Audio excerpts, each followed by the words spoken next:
Em nome do Pai, do Filho e do Espírito Santo. Amém. Proclamação do Evangelho Jesus Cristo segundo Mateus. Naquele tempo, enquanto Jesus subia para Jerusalém, ele tomou os 12 discípulos à parte e durante a caminhada disse-lhes: Eis que estamos subindo para Jerusalém, e o Filho do Homem será entregue aos sumos sacerdotes e aos mestres da lei. Eles o condenarão à morte e o entregarão aos pagãos para zombarem dele, para flagelá-lo e crucificá-lo. Mas no terceiro dia ressuscitará. A mãe dos filhos de Zebedeu aproximou-se de Jesus com seus filhos e ajoelhou-se com a intenção de fazer um pedido. Jesus perguntou: O que tu queres? Ela respondeu: Manda que estes meus 2 filhos se sentem no teu reino, um à tua direita e o outro à tua esquerda. Jesus então respondeu-lhes: Não sabeis o que estáis pedindo. Por acaso podeis beber o cálice que eu vou beber? Eles responderam: Podemos. Então Jesus lhes disse: De fato, vós bebereis do meu cálice, mas não depende de mim conceder o lugar à minha direita ou à minha esquerda. Meu Pai é quem dará esses lugares àqueles para os quais Ele os preparou. Quando os outros 10 discípulos ouviram isso, ficaram irritados contra os 2 irmãos. Jesus, porém, chamou-os e disse: Vós sabeis que os chefes das nações têm o poder sobre elas e os grandes as oprimem.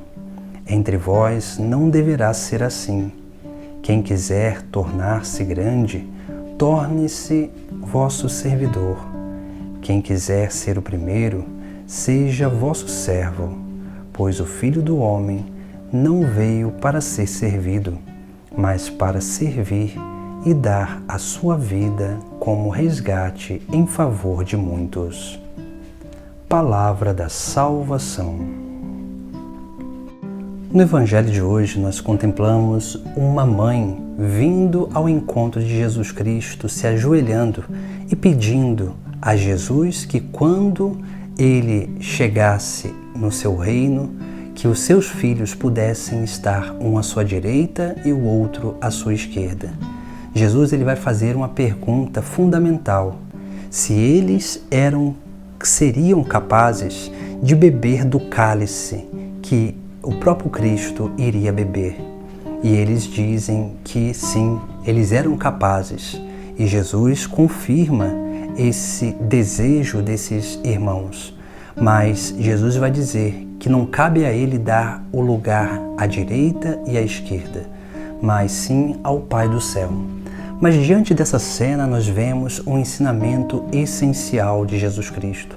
Jesus ele propõe a esses 2 irmãos que eles participem da sua paixão, da sua morte, para que assim eles pudessem participar também da sua glória.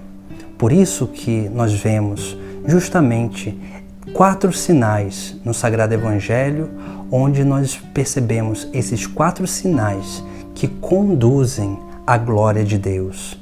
Esses 4 sinais que nos permitem experimentar a glória de Deus. Mas esses 4 sinais, eles também precisam ser bem vividos por cada um de nós.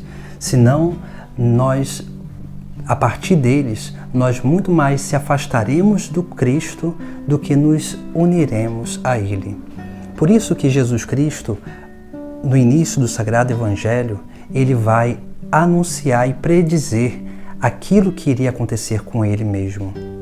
Por isso que, subindo para Jerusalém, Jesus vai tomar os 12 à parte e assim vai dizer: Eis que estamos subindo para Jerusalém, e o Filho do Homem será entregue. Aqui nós temos aquilo que é fundamental na nossa vida. Jesus ele diz que o Filho do Homem será entregue. Nós precisamos tomar consciência que nós seremos entregues, ou seja, nós precisamos nos unir à vontade de Deus para que a vontade de Deus, o Espírito Santo, nos conduza e nos entregue a cada lugar, a cada momento, e em cada circunstância e situação, para que nós possamos dar um verdadeiro testemunho.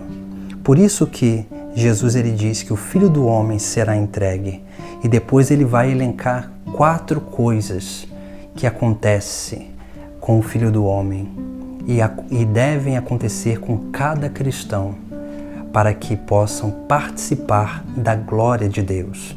Ou seja, para que depois dessas 4 coisas possa surgir como fruto da bênção a ressurreição, ou seja, a alegria plena. Porque somente alguém que teve uma verdadeira experiência com Cristo é capaz de viver uma alegria plena e conservar essa alegria, independente das circunstâncias da sua vida. Por isso que Jesus Cristo ele elenca 4 coisas que acontecem depois dessa entrega do Filho do Homem, ou seja, de cada um de nós. E Jesus ele vai dizer que eles condenarão, entregarão para zombar, depois flagelá-lo e crucificá-lo.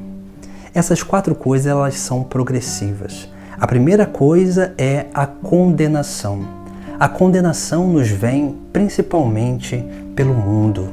O mundo condena a nossa forma de viver. O mundo condena a nossa prática religiosa. O mundo condena a nossa doutrina, condena a nossa moral, que nada mais é do que a própria lei natural. Essa é a primeira condenação, a condenação que vem do mundo. Depois nós vemos a segunda coisa, que é, depois da condenação, é a zombaria.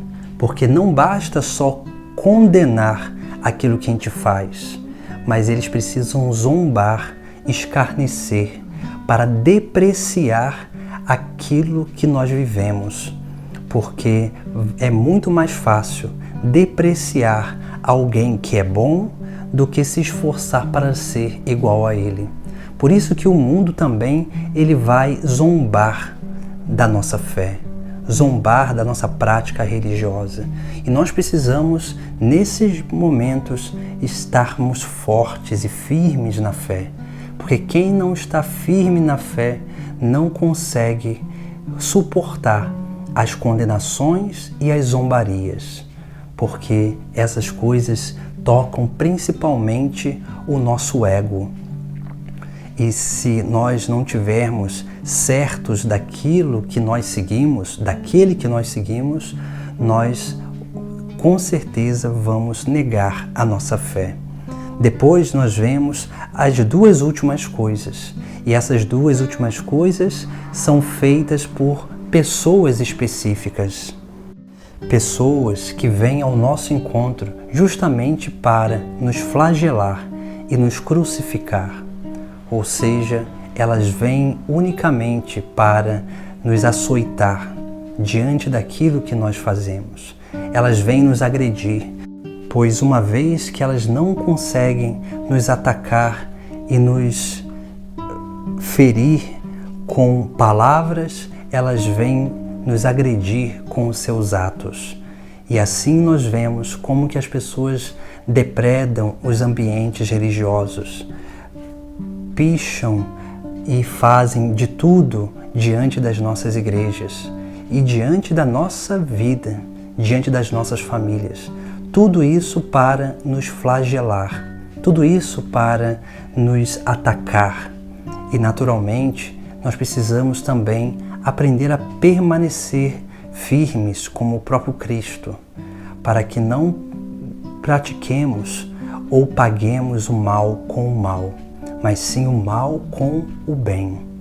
E depois nós vemos o último sinal, que é a crucificação, porque todo aquele que decide seguir a Cristo precisa aprender a viver esse grande mistério da morte de Cristo na cruz.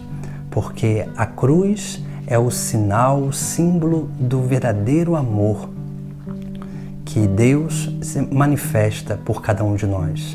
E nós só conseguiremos verdadeiramente manifestar o verdadeiro amor quando nós formos capazes de abraçar a cruz, de não ter medo da cruz, mas através da cruz nós possamos verdadeiramente subir aos céus, porque a cruz é uma escada para o reino eterno, para estarmos participantes da glória de Deus. Por isso que depois desses sinais de sofrimento, nos vem sempre a ressurreição. Depois dos sinais de angústia, de sofrimento, de dor, nós conseguimos experimentar a verdadeira alegria, porque depois da dificuldade sempre virá a superação. E a superação, ela é certeza, é experiência da glória eterna na nossa vida.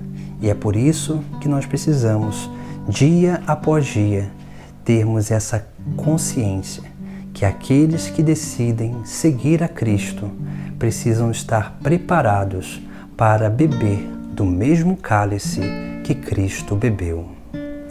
Em nome do Pai, do Filho e do Espírito Santo. Amém.